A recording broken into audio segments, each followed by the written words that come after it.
చాలా హిందూ ధర్మానికి సంబంధించి ప్రచారం చేయటం ఎంత ఇంపార్టెంటో, ఇలాంటి ఇన్నోసెంట్ పీపుల్ని ఫస్ట్ గ్రౌండ్ లెవెల్లోకి వెళ్ళి సేవ్ చేయటం అనేది చాలా ఇంపార్టెంట్.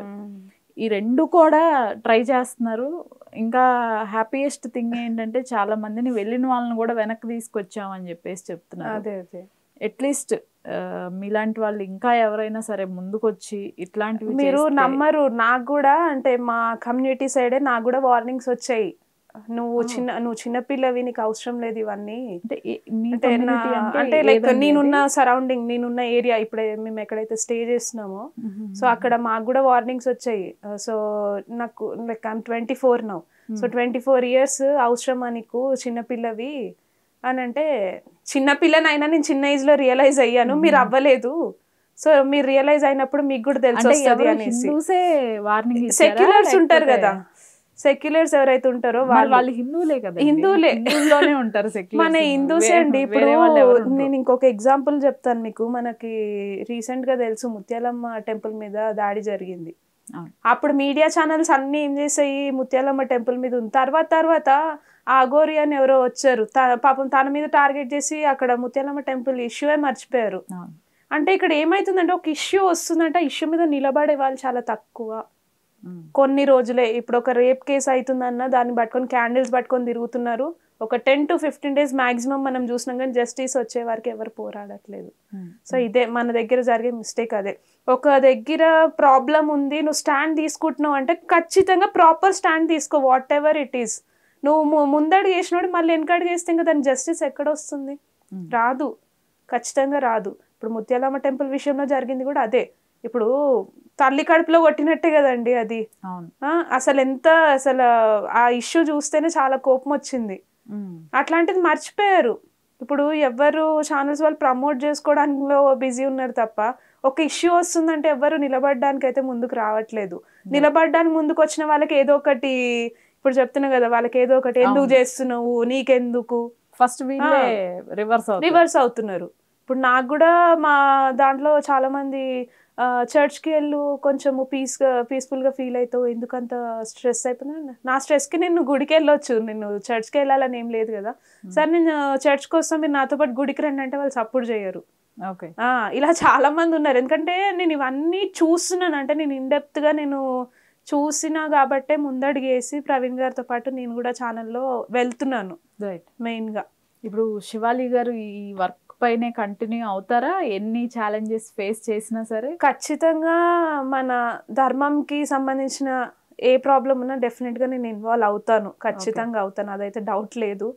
ఎందుకంటే నాకు బ్రదర్స్ ఉన్నారండి, నేను వాళ్ళకి అదే చెప్తాను. ఎందుకంటే ఇప్పుడు మనం చెప్తేనే నెక్స్ట్ జనరేషన్కి మన దాని గురించి తెలుస్తుంది.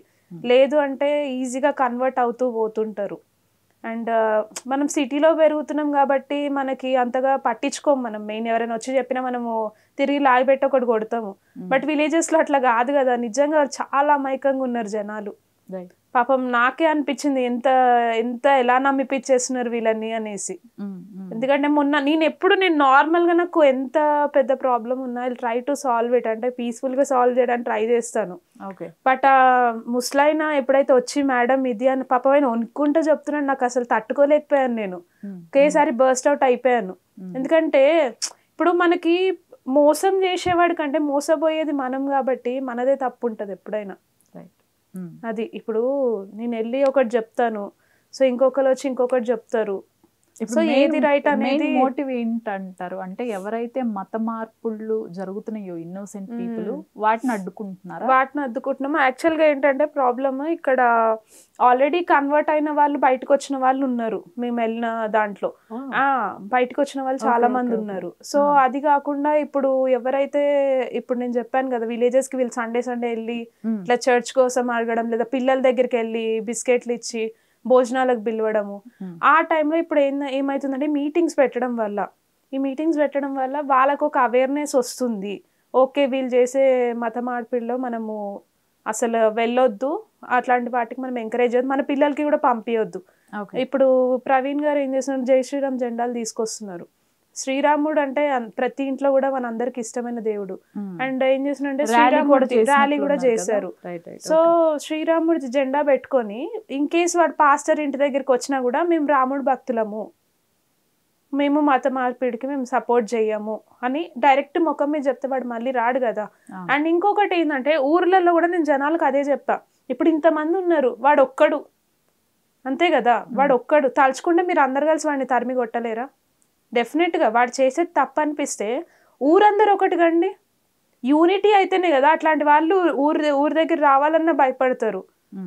ఇప్పుడు మీరు పండగలు వస్తే ఇప్పుడు చాలా మంది, ఇప్పుడు మనకి శ్రీరామనవమి వస్తే మనం పూజలు చేస్తుంటాం, మైక్లు. ఇప్పుడు మొన్న సిటీలో ఒక ఫ్యామిలీ ఇన్వైట్ చేశారండి నాకు ప్రవీణ్ గారికి, మేము వెళ్ళి కలిసాము. వాళ్ళు అదే చెప్తున్నారు, వాళ్ళు జస్ట్ మొన్న కృష్ణాష్టమి రోజు అనుకుంటా వాళ్ళు ఏదో పూజలు చేసుకున్నారు, లేడీస్ చేసుకొని మైక్ పెట్టుకున్నారంట. పక్కన ఉన్న క్రిస్టియన్ ఫ్యామిలీ వచ్చి కంప్లైంట్ అంట కమ్యూనిటీలో, మైక్లు ఎందుకు పెట్టారు, మాకు డిస్టర్బ్ అవుతుందని. అదే క్రిస్మస్ టైంలో మనం ఎన్ని చూస్తుంటాం వాళ్ళవి, మరి మనం గమ్మున ఊకుంటున్నాం కదా.